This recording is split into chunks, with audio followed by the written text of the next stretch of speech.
తెలంగాణ రాష్ట్ర నిరుద్యోగ యువతి యువకుల ఆశయాలే మా ప్రభుత్వ ప్రధాన ఆశయమని CM Revanth Reddy deputy CM Mallubhatti Vikramarka అన్నారు. రంగారెడ్డి జిల్లా కందుకూరు మండలం మీర్ఖాన్పేట్ లో యంగ్ ఇండియా స్కిల్ యూనివర్సిటీకి భూమి పూజ చేసిన అనంతరం ఏర్పాటు చేసిన బహిరంగ సభలో ఉప ముఖ్యమంత్రి భట్టి విక్రమార్క మాట్లాడుతూ యువత భవిష్యత్తుకు బంగారు బాటలు వేయడం కోసమే యంగ్ ఇండియా స్కిల్ యూనివర్సిటీ తెచ్చామని అన్నారు.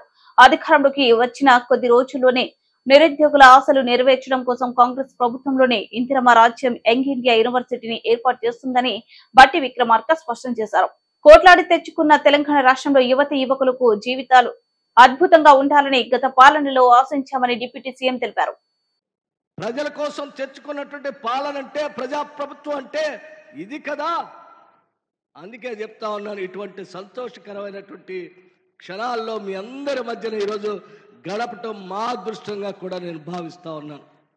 ఈరోజు కేబినెట్ మంత్రులుగా ఉప ముఖ్యమంత్రిగా నేను కానీ, మంత్రులుగా వారు కానీ, మా శాసనసభ్యులు కానీ, లేకపోతే కాంగ్రెస్ పార్టీకి ఓటేసిన ప్రతి కార్యకర్త కూడా అద్భుతం. మేము తెచ్చుకున్నటువంటి ప్రభుత్వం నిరంతరం ప్రజల కోసం ఆలోచన చేసి రాష్ట్ర ముఖ్యమంత్రి ప్రజల కోసం ప్రతి క్షణం పనిచేస్తూ ఉంది, మంత్రిమండలి పనిచేస్తూ ఉంది అనేటువంటి ఒక గొప్ప ధైర్యాన్ని ఇచ్చేటువంటి రోజు ఈ రోజు అని కూడా నేను మీకు చెప్తా ఉన్నాను.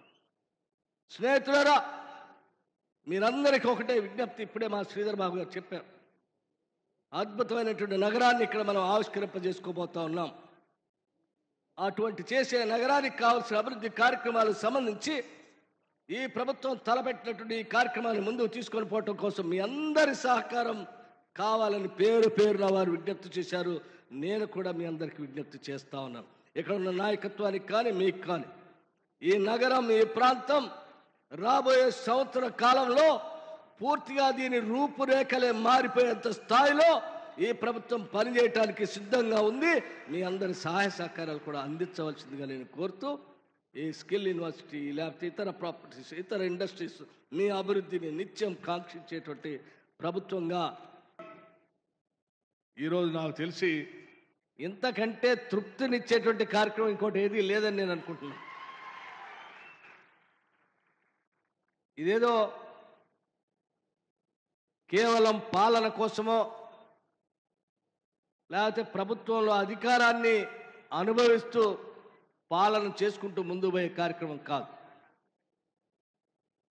ప్రభుత్వం ద్వారా సంక్రమించినటువంటి అధికారాన్ని ప్రజల కోసం, ఈ రాష్ట్రం కోసం ఎలా చేయాలని తప్పించి ఆలోచించి అందులో ఉంచి వచ్చిందే